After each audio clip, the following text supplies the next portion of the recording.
হুই ইজ দিলীপ শইকীয়া 138 বছৰীয়া পাৰ্টি এটা সমালোচনা কৰিবলৈ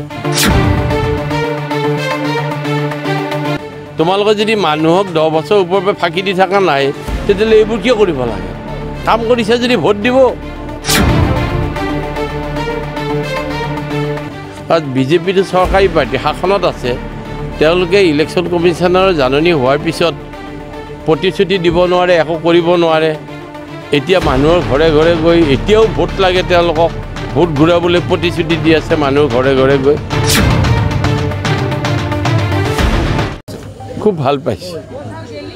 আমাৰ 4 নম্বৰ দৰং ওদালগুৰি লোকসভা সমষ্টিত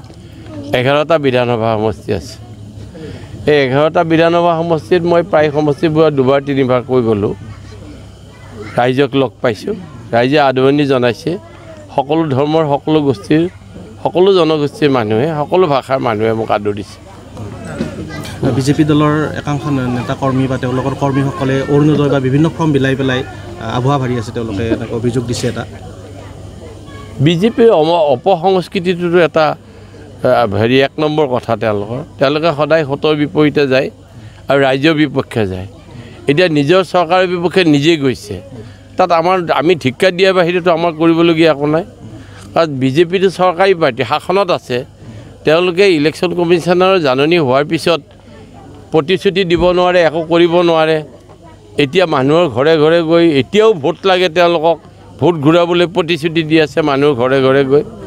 আৰু পদুম ফুলৰ ছবি থকা ফৰ্ম চৰকাৰী ফৰ্ম হ'ব পাৰে নেকি কিমান ঢকা দি আছে গাঁৱৰ সাধাৰণ মানুহবিলাকক তো এইবিলাক অভ্যাস তেওঁলোকৰ অভ্যাস আমাৰ অভ্যাস নহয় আমি ধিক্কাৰ দিছোঁ গৰিহণা দিছোঁ যিটো নীতি বহিৰ্ভূত কাম তেওঁলোকে কৰি আছে বুলি এটা অভিযোগ উঠিছে বিৰোধী দল এই ক্ষেত্ৰত বিফল হৈছে নেকি তেওঁ নিৰ্বাচন আয়োগক এইটো কথা জনাবৰ কাৰণে জনোৱাটো হৈছে ব্যৱস্থা লোৱা নাই আমিতো আৰু চৰকাৰক বাধ্য কৰাব নোৱাৰোঁ ব্যৱস্থা লওক বুলি তেওঁলোকক সকলোকে জনোৱা হৈছে অৰুণোদয় আঁচনি বিতৰণ কৰি আছে ৰাইজক আগুৱা বাঢ়ি আছে এই ক্ষেত্ৰত কি ক'ব তেওঁ অৰুণোদয়ৰ কথাই কৈছোঁ মই অৰুণোদয় ফৰ্মৰ কথাই কৈছোঁ অৰুণোদয় ফৰ্ম আৰু প্ৰধানমন্ত্ৰী বীমা যোজনা আঁচনি এই দুখন ফৰ্ম লৈ মানুহক এতিয়া মিছা কথা কৈ ঘৰে ঘৰে ঘূৰি ফুৰিছে ভোট বিচাৰি পেলাই তোমালোকে যদি ভাল কামেই কৰিছা তোমালোকে যদি দেশখন বিক্ৰী কৰাই নাই তোমালোকে যদি মানুহক 10 বছৰ ওপৰৰ পৰা ফাঁকি দি থকা নাই তেতিয়াহ'লে এইবোৰ কিয় কৰিব লাগে কাম কৰিছে যদি ভোট দিব আৰু কাম কৰা নাই যদি মিছা কথা কৈ ৰাইজক চক্ৰান্ত কৰি মিছলীয়া কৰি হেৰি তোমাৰ কমিউনেল ৰাজনীতি কৰি আছে তেতিয়াহ'লে ভোট দিয়াত বিবেচনা কৰিব সেইটোৱে আমাৰ অপিনিয়ন আৰু দিলীপ শইকীয়াই মানে অলপতে কৈছে যে কংগ্ৰেছ মানে ফটা চালনীৰ লগত তুলনা কৰিছে এইটো দিলীপ শইকীয়াৰহে কথা কংগ্ৰেছতো কথা নহয় হুই ইজ দিলীপ শইকীয়া 138 বছৰীয়া পাৰ্টি এটা সমালোচনা কৰিবলৈ দেশ স্বাধীন কৰাত তেওঁৰ ককাকে দেশ স্বাধীন কৰি থৈ গৈছে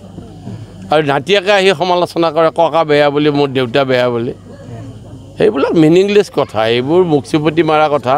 মই সেইবোৰত সহযোগ নকৰোঁ